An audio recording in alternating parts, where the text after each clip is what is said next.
So I learned how to preach. And then I became a professor. And when I went to grad school, I had a really great mentor who really forced me to hone in and make sure that I was speaking to the ideas that I was trying to flesh out. And so I learned how to speak somewhere between preaching and professing. And so it left me with a very different kind of approach to thinking about how to portray an idea. But what I think is powerful about both of them is that, preaching is about ideals. It's about who we are and who we want to be. And that's what democracy is. And that's what great political communication, I think, is.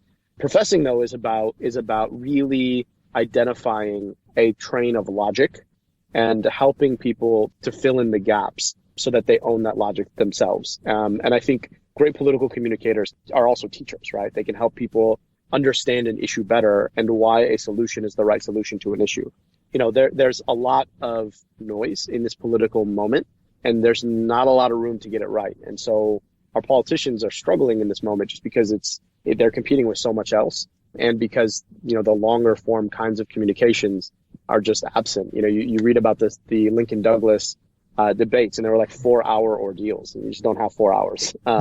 If your stump is longer than 10 minutes, nobody's listening anymore because they've pulled out their phones and started tweeting. And so being able to try and really, really hone down on what your message is and why your message is in a short period of time and stay engaging and not lose track of why when you're talking about the how, that's the trick, and it's really hard to do. I'm also curious, when we're talking about messaging, so all the non-white Democratic presidential candidates have dropped off. Can you share your thoughts on why that happened, even as each of these candidates attempt to reach out to voters of color? Yeah, it's frustrating. I think we've just got a lot further to go. It's not, being a candidate of color is not an issue or a question mark. And, I'm really grateful to the folks who ran. And, you think about folks like Cory Booker or Kamala Harris or Andrew Yang, and they ran, I think, really admirable races, and they put a dent in that. But we're still a long ways away, and we've got to continue to keep, throwing ourselves at the problem. Mm-hmm. I'm also curious, so you recently became a father. Has becoming a father affected your political beliefs at all? I mean, how does it feel? Profoundly. Yeah. Profoundly. I think, I talk a lot about this in the book, but it very much frames what you're doing and why you're doing it, and who you're doing it for. And I'm really grateful for my daughter and the way that she's allowed me to take a different view into the world and to see differently in the world. And at the same time, challenge me to build a world that is more just and equitable and sustainable for her and her generation. I don't want to be further on in my life and be talking to an adult version of my daughter and saying, I didn't do what I could to make this place a better place for you and your kids. And so there's just a lot more urgency around it, but also a lot more joy in it, right? Because it turns out the future's pretty awesome, especially when it's 2 years old and smiles at you. So, yeah. Would you give a similar message? So teenagers are increasingly becoming involved in political activism. What would you say to those already working on problems? Keep going, but also recognize that the solution's almost always bigger than any one person. And so, build relationships through the work, invest in the sustainability of the work, and when you need to, take a break. And I'm curious too, so your campaign actually inspired a couple of my friends to actually return to Michigan and work on progressive issues. Do you think that the state and local politics is the right place for young people to go and have an impact on their communities? Or as the conversation shifts nationally to the presidential race, should more people be focused on national politics? I mean, I think both, right? Yeah. Rather than either or. But I will say that it tends to be that local politics affects your lives substantially more than the national politics do, even though the national politics get all the attention.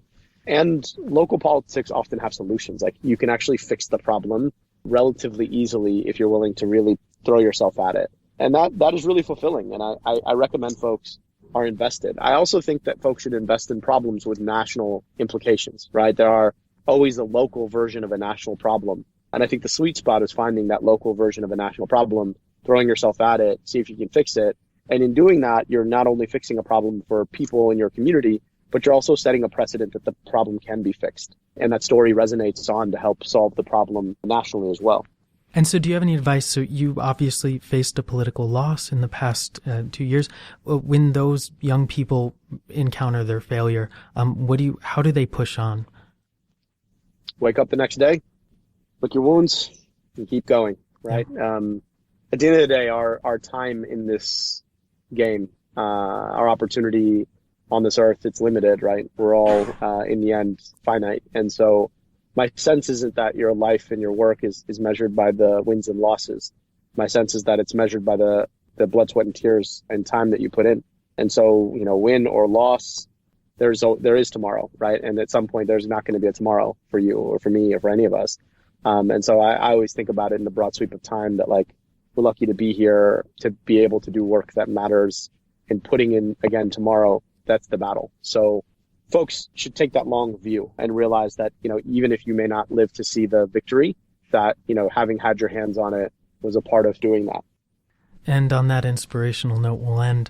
Thank you again to Abdul El-Sayed for joining us on UC3P. His new book, Healing Politics, comes out on March 31st. Thank you again. And we look forward to having you back at UChicago to discuss your book. Absolutely. I look forward to it. Thank you.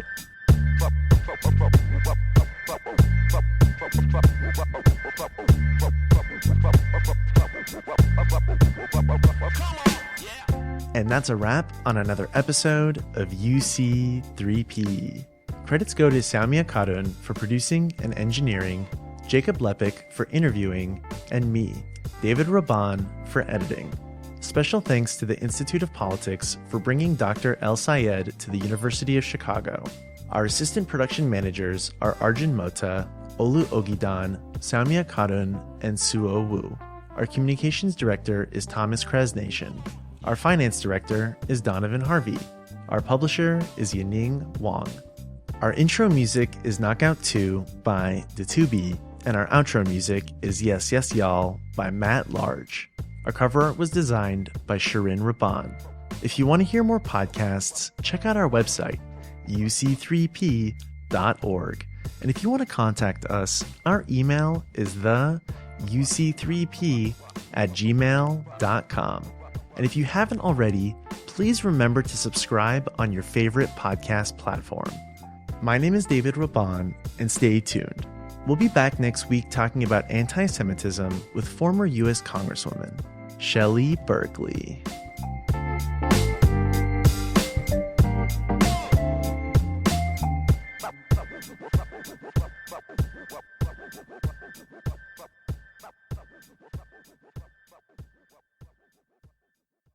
What is the best bad joke you know? I don't know any real jokes. I'm sorry. I know a joke.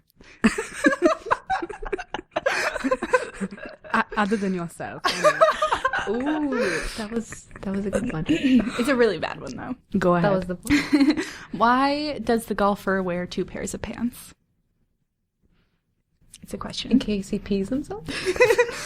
In case he gets a hole in one. Well done. Thank you, Jenica. David would be proud.